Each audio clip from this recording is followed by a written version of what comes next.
Kulo akhir-akhir ini sering neliti ya, fungsi maknawi mbek lafzi ya, di semua ayat Quran ya, di semua ayat Quran. Misalnya ngeten. Orang itu misalnya dulu sering maksiat. Kemudian oleh fikih ditata, orang tukang maksiat itu ditawan. Ditawan itu orang Indonesia gitu di penjara. Misalnya maling, bajingan ya. Itu kalau di penjara kan terus gak iso maling meneh. Terus gak iso bajingan meneh mesti di penjara, di borgol atau di sel. Kemudian itu nyata tapi fisik, kenapa? Fisik. Dia mungkin tetap bisa ngordinasi anak buahnya lewat penjara kalau dijenguk atau apa, sehingga banyaklah pengedaran narkoba sampai penjara karena yang di penjara hanya apa? Fisik. Kemudian ada penjara maknawi ini, penjara maknawi itu misalnya begini. Ada orang itu sering kecewa dengan istrinya atau dengan anaknya, tapi ya di situ-situ saja.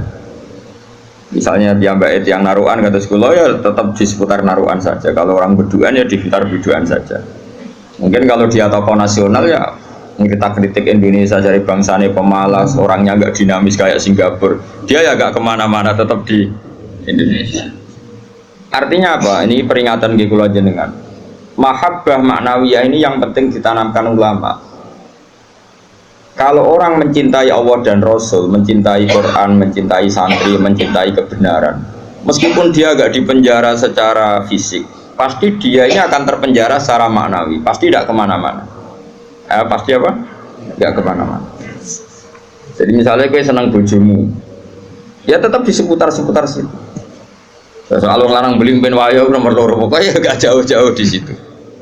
Dan ini penting kalau kepengen ngembang noteng jenengan. Jadi yang diwajibkan oleh ulama adalah kita mencintai Allah dan Rasul. Karena kalau cinta itu pasti di seputar kolongan situ, tidak kemana-mana. Ya, kalau kita mencintai Allah, mencintai hukumnya Allah, pasti di kolom itu, tidak kemana-mana. Meskipun kita tidak dipenjara secara fisik, tapi akan dipenjara secara maknawi, akan dipenjara secara apa? Maknawi. Maknawi itu tadi, fisiknya kita bebas, tapi agak kemana-mana karena diikat oleh mahabbatullah wa mahabbatullah Rasulih. Ini disebut nama al-arif billah nama asirun, dia marbutun dan cancang dihubbihi klan seneng ning napa Allah. Nah cara kula ya, sebanyak mungkin umat Islam itu punya seperti itu dalam banyak hal, sehingga kita itu tidak perlu lagi penjara fisik. Ya saya ulang lagi, kita tidak perlu lagi penjara napa fisik. Penjara fisik itu repot, selain tidak efektif juga ya juga tadi ya apa ya, cara barco penjara ya potensinya ya kembali lagi. Tapi kalau orang itu hatinya bisa dipenjara oleh mahabbatullah wa rasuli, itu luar biasa. Lalu disebut walladzina amanu asyaddu hubbal lillah. Karena kula nu sering sinau banget. Mboten trimo sering sinau banget. Itu di situ ada keterangan begini. Ini cerita wong wedi ambek bapake misalnya, iku ya ora wani marek. Seneng banget, iku ya ora wani marek. Itu ada, ini cerita orang normal, kan orang normal itu serahkan itu. Misalnya gini, kamu wedi ambek ibumu ya ora wani marek, seneng banget ya ora wani. Itu yang dilakukan Sayyidina Ali ketika ditanya, "Kenapa saya tidak melihat engkau makan bersama ibu kamu?" Kata Sayyidina Ali, "Takut saya kalau ibu saya misalnya penggawe ibu ayam goreng sudah punya rencana itu kedisian tak jupuk aku ya nek weteng-weteng elek kan lah mangan bareng ibu kan." Nah artinya apa? Ya seneng ya marai rawani awor karena takut misalnya itu kan. Kenapa kamu tidak pernah makan bersama ibu kamu? Jawab Sayyidina, takut saya ibu saya di hidangan itu seneng, misalnya dalam konteks Indonesia seneng apa ayam goreng juga serobot wes bumbu putus asa akhirnya milih tempe, lo tekan tempe bu serobot bisa. Sehingga masyhur tuh makalah Indonesia itu tidak pernah makan bersama. Sama mungkin orang tertentu yang mencintai gurunya itu tidak berani bareng karena takut ganggu, takut macam-macam, saat pemandangan macam-macam. Nah, jadi orang itu cara seneng dan cara itu mirip-mirip. Itu kata Imam Ghazali, karena khauf dan roja itu mirip-mirip. Nah, sama, gue misalnya seneng cawe itu, seneng bojomu, lagi asik maca, mbak lipstick, bok lambine anyar. Api gue ora moro-moro, mesti kayak ganteng. Bojoku nak awake ayu seneng ya seneng wae awake ayu. Tapi nak kowe seneng kan mesum, ben ngeloni. Nah itu kan dunia yang berbeda. Bojo lagi seneng klambi anyar diganggu malah mbek kowe mbok coplok iku kan gak fair. Lha nak kowe seneng tenan.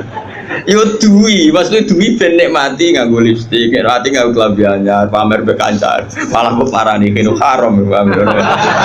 Artinya wong iki bakas wong normal ya. Jadi wong seneng ambek wong gedhe padha-padha menghindar sebetulnya. Apa?